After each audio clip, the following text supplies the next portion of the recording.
সাল্লাল্লাহু আলাইহি ওয়াসাল্লামের আখেরি নবী হিসাবে বিশ্বাস করে কলেমা পড়ে আমরা মুসলমান হয়েছি।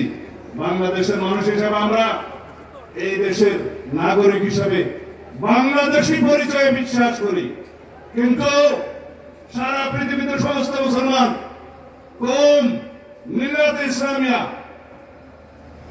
मजहब से कौम मजहब से मजहब जो नहीं तुम भी नहीं जज्बाए वाहन नहीं महफिले अंजुमान भी नहीं।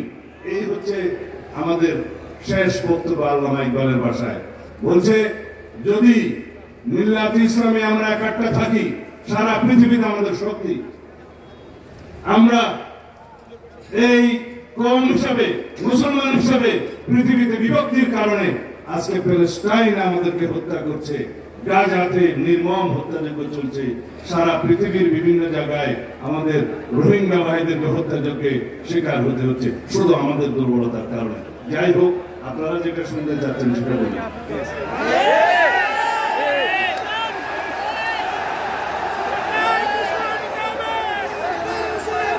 ইনশাআল্লাহ যদি বাংলাদেশের রাষ্ট্র ক্ষমতায় সরকার পরিচালনার দায়িত্ব আল্লাহ রাব্বুল আলামিন আমাদেরকে দেয়,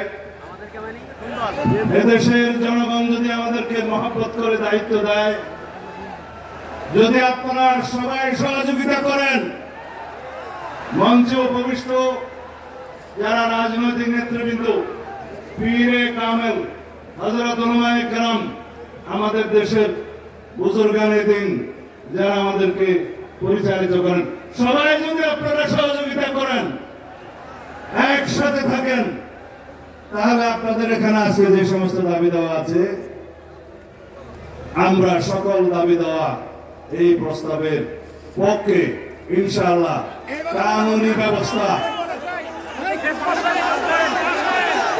আমাকে শেষ করতে দিবেন তো, আমাকে শেষ করতে দিবেন তো।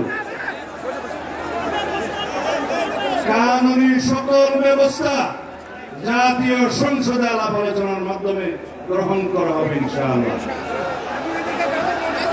এই জন্য সমগ্র জাতিকে ঐক্যবদ্ধ থাকতে হবে।